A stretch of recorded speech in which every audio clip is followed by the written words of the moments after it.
રાજ્યપાલ શ્રી આચાર્ય દેવવ્રતજીના ગ્રામ કલ્યાણ કાર્યક્રમને મળી રહ્યો છે અભૂતપૂર્વ જનપ્રતિસાદ।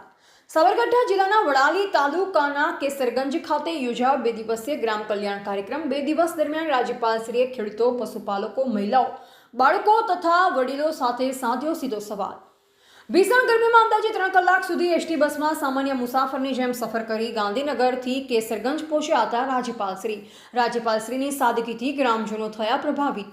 સાબરકાંઠા જિલ્લાના વડાલી તાલુકાના કેસરગંજ ગામે આયોજિત 2 દિવસીય ગ્રામ કલ્યાણ કાર્યક્રમમાં ગુજરાતના રાજ્યપાલ શ્રી આચાર્ય દેવવ્રતજીના લોકસંપર્ક અને સાદગીનું એક નવું ઉદાહરણ બન્યું છે। રાજ્યપાલશ્રીના આગમનથી ગ્રામજનોમાં અનેરો ઉત્સાહ જોવા મળ્યો અને કાર્યક્રમને અભૂતપૂર્વ જનપ્રતિસાદ મળ્યો છે। ભીષણ ગરમીમાં અંદાજે 3 કલાક સુધી એસટી બસમાં સામાન્ય મુસાફરની જેમ સફર કરી ગાંધીનગરથી કેસરગંજ સુધી પહોંચેલ રાજ્યપાલશ્રીને જોઈ ગ્રામજનો આશ્ચર્યચકિત અને અભિભૂત થયા હતા।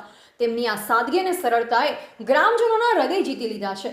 આ 2 દિવસીય કાર્યક્રમ દરમિયાન રાજ્યપાલશ્રીએ માત્ર મંચ પરથી જ નહીં પરંતુ ગામમાં ફરી ખેડૂતો, પશુપાલકો, મહિલાઓ, બાળકો અને વડીલો સાથે સીધો અને આત્મીય સંવાદ સાધ્યો। તેમણે ખેડૂતોને પ્રાકૃતિક ખેતીનું મહત્વ સમજાવ્યું, મહિલાઓના સ્વાસ્થ્ય અને સશક્તિકરણ અંગે ચર્ચા કરી અને બાળકો સાથે વાતો કરી તેમને ઉજ્જવળ ભવિષ્ય માટે પ્રોત્સાહિત કર્યા।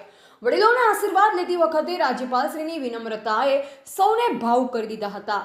રાજ્યપાલ શ્રી આચાર્ય દેવવ્રતજીએ સંવાદ દરમિયાન જણાવ્યું કે ભારતની આત્મા ગામડામાં વસે છે। જ્યાં સુધી ગામડા સમૃદ્ધ અને સ્વસ્થ નહીં થાય ત્યાં સુધી ભારતનું સંપૂર્ણ વિકાસનું સપનું સાકાર નહીં થાય।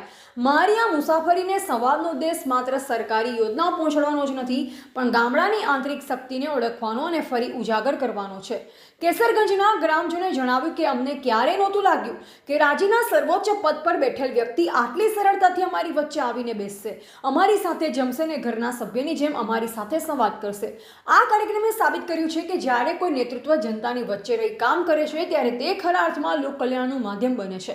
રાજ્યપાલશ્રીની આ મુલાકાત કેસરગંજ અને સમગ્ર સાબરકાંઠા જિલ્લા માટે એક યાદગાર અને પ્રેરણાદાયક ઘટના બની રહી છે। ઉલ્લેખનીય છે કે પ્રધાનમંત્રી શ્રી નરેન્દ્રભાઈ મોદીના દેશને આત્મનિર્ભર અને આર્થિક રીતે સશક્ત બનાવવા માટેના આર્થિક આત્મરક્ષાના મંત્રને ગુજરાતના રાજ્યપાલ શ્રી આચાર્ય દેવવ્રતજીએ ખરા અર્થમાં ચરિતાર્થ કરી છે।